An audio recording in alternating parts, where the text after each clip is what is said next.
Good evening and welcome to this year's Light Up a Life service for Hospice of the Valleys.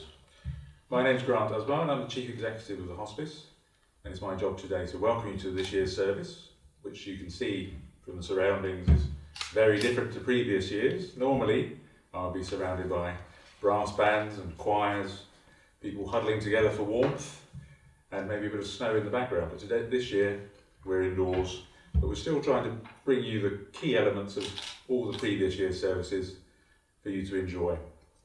As you know, this year's been very different for all of us. We've all had to change, we've all had to adapt. We've changed the way we work, we've tried to continue our services as best we can, and we still see people in their own homes. Even for us, our changes have had to happen, and that's included our own lives outside as well. And I know it's been a tough year for many, many people. Many people have lost loved ones, and when those loved ones have been in care homes or in hospitals, they've not been able to spend time with them as well. And even those who have been with close to loved ones have not been able to see them as often as in previous years. So it has been tough. We've made changes, but hopefully next year will be a brighter year for us. But this time and this today is our time to remember what's happened this year and to remember those people who've been close to us. So we wanted to provide a service again for Light Up a Life because we know it means a lot to a lot of people around the area. So tonight we'll continue with songs and readings and a chance to remember and a chance to spend time together. Though we're huddled around a screen as opposed to huddled together, we can still share the experience each together on the internet today. This year also, just to announce that we've added some services this year.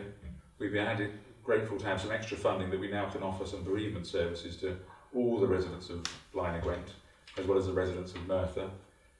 Previously, bereavement services were just open to relatives and patients of the hospice, but this year we've expanded that because we realise there is a demand out there. So if you are in need, or this service itself brings that need close to home for you, then please do not hesitate to contact us and we can offer you some support as well.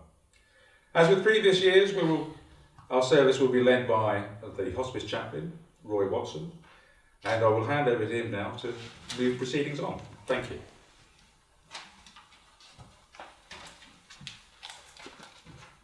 Thank you, Grant, for that introduction. And in any carol service, of course, we remind ourselves of the story of Jesus. So I'm reading tonight from Luke's Gospel, chapter 2. At that time, the Emperor Augustus ordered a census to be taken throughout the Roman Empire. And when this first census took place, Quirinius was the governor of Syria. Everyone then went to register himself, each to their own town. Joseph went from the town of Nazareth in Galilee to the town of Bethlehem in Judea, the birthplace of King David. Joseph went there because he was a descendant of David. He went to register with Mary, who was promised in marriage to him, and she was with child. And while they were in Bethlehem, the time came for her to have her baby. She gave birth to her firstborn son, wrapped him in strips of cloth, and laid him in a manger, because there was no room for them to stay in the inn. Well, as Grant mentioned, tonight our service is a virtual service. It's been my privilege for the last 6 years to be chaplain to the hospice, and our services have been in many different places. But also on these occasions, always we remember in our family situations those loved ones who have gone before. And on this service we celebrate their lives. We give thanks for all that they did for us and what they meant to us. In a sense, we are what we are because of the foundation stone that they laid in our lives many years ago. During these 6 years I've been the chaplain, we've held our Light Up a Life service in a variety of different places. First, there were the fine surroundings of Bedwethley House. I can remember the Evervale Male Choir helped us to celebrate there. Then for some years we moved to the Festival Park site in Evervale. We celebrated our services in the concourse of the festival site, and it was good to see such wonderful crowds attending for those occasions. And on those occasions we had musical items from the Abergavenny Brass Band, the Evervale and Abertavelli Orpheus Male Choirs. It may have been rather cold, but what wonderful occasions they were, organised by our efficient and dedicated fundraising staff. So this year has been a very challenging time, and nevertheless the hospice always finds a way to overcome any difficulty. I'd like to thank our staff. Yesterday morning I was listening to local radio and Julie Williams was being interviewed by Steve Bauer, and she gave, I must say, an excellent outline of the work and future plans of the hospice. And thanks to local radio, who are always willing to highlight our work. Well, as I say, this year there have been many different challenges, but the hospice always overcome them all. By the way, I've had orders tonight that I should just have 5 to 6 minutes, so I'll rush on. My brief thoughts.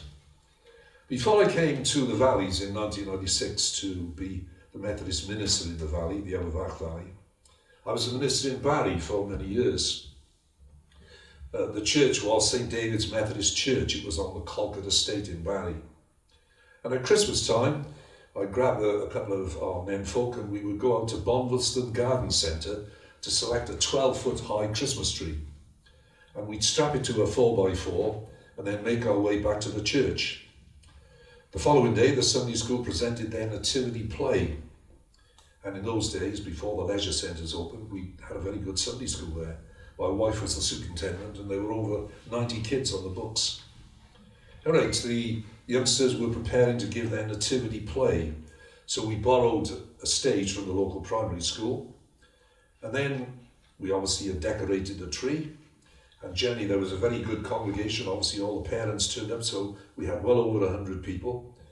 And again, in very strange things, at Christmas time, people always say to you, no, don't forget, just 5 to 6 minutes. So I only had 5 to 6 minutes in Barry, the same as up here. Anyway, I said to the children, because there was this imposing tree which we decorated, I said to the youngsters, I'm going to ask you a question today. And that question is, that tree is 12 foot high, so how on earth did we get a star on top of the tree? So the youngsters were very good. They could tell me all about the star, that was the star which led the wise men to Jerusalem and then to Bethlehem for the birth of the baby, so they had that one right. And then I said, well, come on, give me some ideas as to how we got that star on top of the tree. So one youngster said to me, I remember, do you just push the church piano up against the tree, put a chair on top of the piano, and then you can get on top of the chair, and then you can put the star on top of the tree. So I said, well, no, we didn't do that, it was a bit dangerous. So another youngster obviously admired my throwing abilities, and he reckoned that I could have sort of thrown the star up onto the tree. He must have thought I came from Barry Island Fairground, from the Hopeless store. And then another kid had worked it out very well, mathematically. He said, well, Mr. Watson, you're almost 6 foot high. So if you could get somebody else who was 6 foot, and then you stand on their shoulders, and then you'd have the right height for a 12-foot tree to put the star on the tree. So I think he thought I came from the circus. Anyway, I gave him the answer in the end. I said, well, the way we did it was, before we hoisted the tree into position, we laid it on the floor. And then we decorated the top part of the tree, and then the star we put on top of the tree, and then we hoisted it into position. So the youngsters hadn't thought of that at all. But isn't that what we believe happens at Christmas? Jesus comes to earth, he grows to manhood, he shows us the things of God, he shows us forgiveness, he shows us eternal life, and then he is hoisted, if you like, to the heights, and he ascends to the heavenly places, having shown us the way to things eternal. So for those who have lost loved ones, Jesus comes at Christmas time to our level, and he can comfort us, and he can strengthen us. Eventually he does return to the heavenly places, but only to prepare a place for us. Amen. So I think that's just about 6 minutes, so I'll still retain my job as chaplain to the hospice. Well, it's a great delight tonight that we have singing for us Katie Trahan. Now, the last 38 Sundays I've been with Katie between 10 and 10:30. I've preached and she's sung. But we haven't met each other at all for 38 Sundays. So I'm delighted to see her here tonight. What happens is that the local radio service, they sort of cotton into my landline number, so I take the service from my study. And then Katie, she sings and records her singing, and then that goes out in the service. So that's why we haven't met, although we've been, as I say, on these services for 38 Sundays. Well, Katie, it's a delight to have you with us tonight, and you're going to sing for us, O Holy Night. Thank you.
Thank you, Katie. Beautiful singing as always. Thank you very much indeed.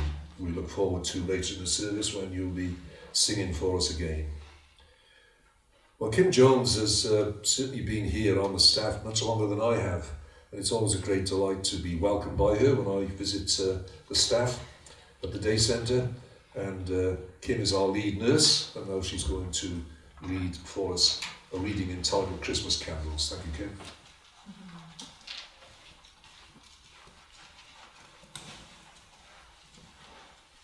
Good evening. The poem I'm going to read this evening is called Christmas Candles, and it's a poem that's written to the people that we've lost. The first candle that we light represents our grief. The pain of losing you is intense, but it reminds us of the depth of our love for you.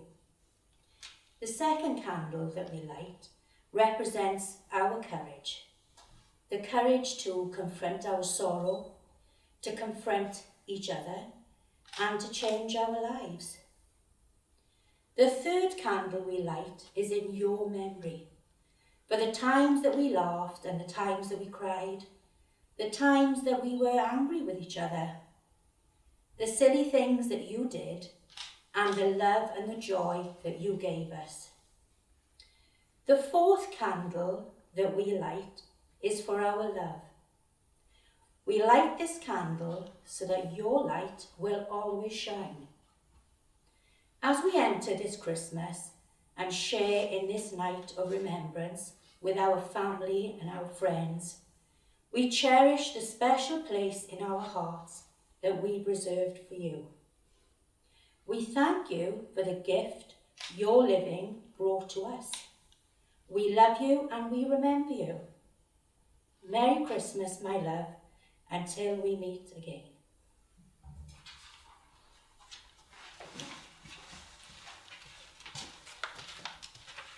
Thank you, Kim, for that moving poem.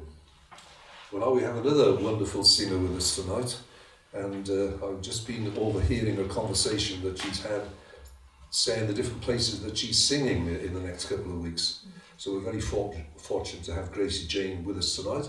Welcome, Gracie. You won't remember this, but I was on a panel judging you. The Rotary Club put on a concert, and I was one of the judges. I voted for you, honestly. So Gracie's here tonight, so we're glad that you fitted us in, and you're going to sing for us What Child Is This? Thank you, Gracie.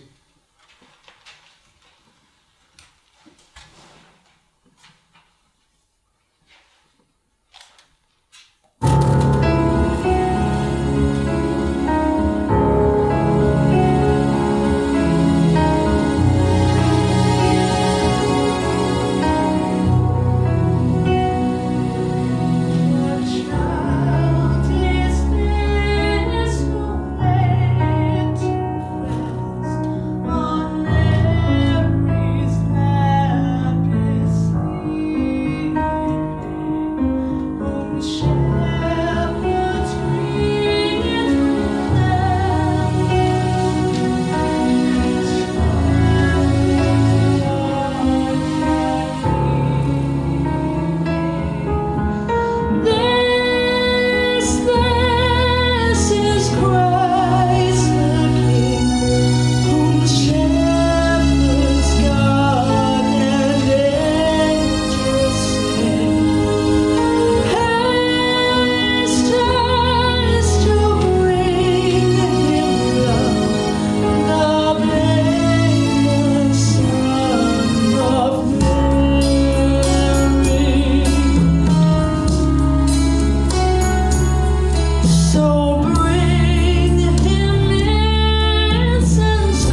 Thank you, Gracie. A wonderful performance. Well done.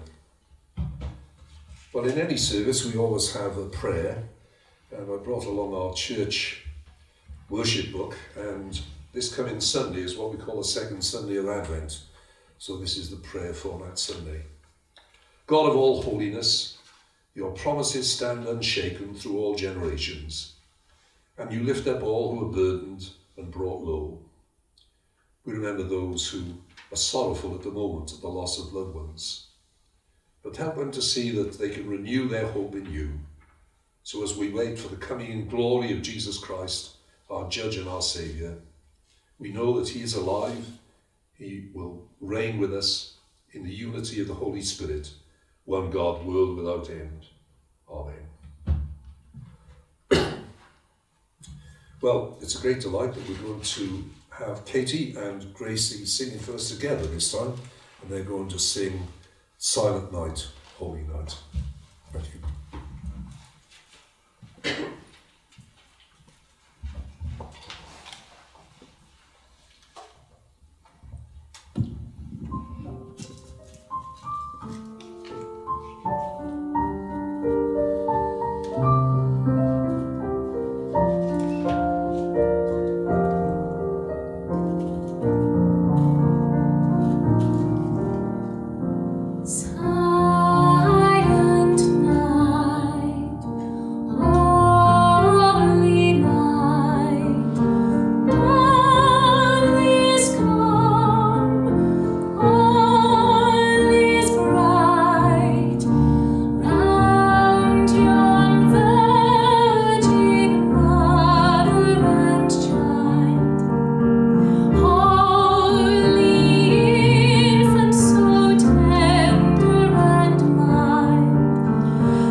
Thank you. That was lovely. It comes to me to bring the service to an end now this year. And part of that is for me to say a few thank yous as well, but also to talk about our Light Up a Life service. This is the culmination of our Light Up a Life appeal. But having said that, there is still time if you wish to dedicate a light on the tree. And this year we have a virtual tree, which you can see on our website. You can still dedicate a star, leave your message to a loved one, and make a donation if you wish to support the work that we are doing. And you'll be able to do that up until the 23rd of December this year. So if you are able to help in that way, or you would just like to leave a message for someone you miss, a loved one who's died, then please visit the website and you can do that as well. So my thank yous this year, I'd like to thank very much Roy, again, who's been a stalwart for the hospice over many years in terms of coming and seeing patients in their own homes in the day centre and organising services for us in his own inimitable way. So thank you very much, Roy. Many years to come, I hope, as well for that. I'd like to thank Katie Trehearn and Gracie Jane Fitzgerald. Thank you very much for giving your time. A great performance today, very moving. And I think it's a key part of the service. Every year is the songs and the lyrics, and the music is a key part for people to have their time to reflect and their time to think about what's happened during the year as well. I'd like to thank Kim, one of our longest serving members of staff, for her reading today. One of the shortest, but one of the longest serving members of staff. Thank you very much. I'd like to thank Patrick O'Leary for doing the sound as well today, and Kevin Phillips and Cumberland Creations for helping with the technical aspects of today's work, and Kelsey Barrett from Crew Creative, who's doing the photography, and Costain, who've managed to sponsor this event and sponsor the appeal this year. It's very important to have some financial support from companies to help us do what we're doing. And a very special thank you also to the Tilley family, who, if you have received one of our Light Up a Life appeals through your door, it was their story they agreed to share with us about their own loss that helped launch our appeal this year. And they are one of many families who've lost people this year, but it's very kind of them to share their experience, and a very moving story it was. And we spent a lot of time with them, and it helps us to explain a bit more about what we do as an organisation as well. Obviously, if you hear from members of staff from the organisation, then we say certain things, but if you hear from the horse's mouth, people who've been through the experience, then it really is a testament to what we do and how they feel as well. And thank you to also all the members of the local community who have supported the appeal through donations as well. We are a community-based organisation. We exist to help the community, and we exist because of the community. If the community didn't support us, we wouldn't be here at all. We were created by dynamic members of the local community who wanted to start a service in the area, and without their dynamism and the support from the local population, as an organisation, we would not exist at all. So we never forget we're part of the community. We never forget our gratitude to those who support us as well. Now, to end today, we're going to have a recording from the Abergavenny Borough Band and the Silent Night again, just that they recorded very kindly for us, and that will play us out as we end the service. So thank you very much for tuning in, those of you who did, whether you're watching live or whether you're playing it again and again on recording. It's very good to see you all, and thank you very much.